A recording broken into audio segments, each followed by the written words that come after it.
Bonjour, aujourd'hui je voudrais vous parler d'un médicament dont on parle beaucoup, c'est l'Ozempic. Vous savez, c'est ce médicament qui initialement était un médicament qui permettait de lutter contre le diabète de type 2 et dont on s'est rendu compte qu'il entraînait une perte de poids chez les personnes obèses. Et depuis, son utilisation a été détournée pour l'utiliser dans le traitement de l'obésité et les autorités scientifiques ont reconnu son utilité et donc il y a une modification de son autorisation de mise sur le marché et il est donc recommandé dans l'indication d'obésité. Votre médecin généraliste peut d'ailleurs vous le prescrire sans problème et il est remboursé par la sécurité sociale française. Alors, est-ce que c'est un médicament qui est utile? Bien évidemment, il est utile dans le diabète et il est utile chez les personnes obèses qui ont beaucoup de mal à maigrir et qui vont d'échec en échec lors de régimes,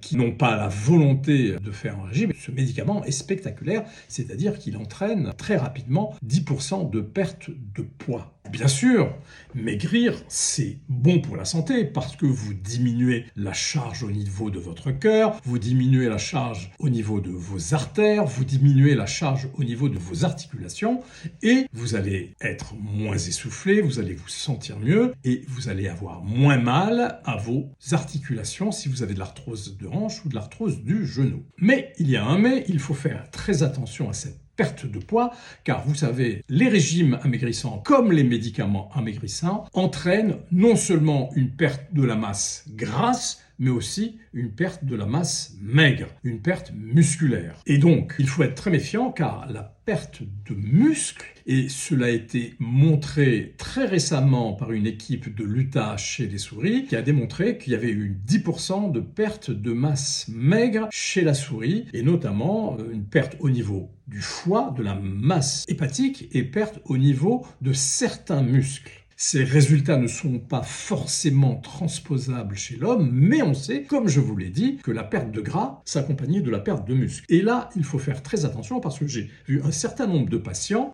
qui, en cours de traitement sous Ozempic ou analogue, perdaient leurs muscles et perdaient leur musculature. Et ça, perdre ses muscles, c'est très délétère, notamment après 60 ans, et même avant, mais surtout chez le senior. Pourquoi? Parce que la perte des muscles entraîne des troubles de l'équilibre et favorise le risque de chute et donc le risque de fracture, que ce soit la fracture du poignet ou la fracture de hanche. Donc si vous perdez trop de muscles, vous allez vous sentir moins bien sur vos jambes et vous risquez de tomber. Écoutez, moi je fais beaucoup de sport tous les jours et il fut un temps où j'avais réduit un peu la cadence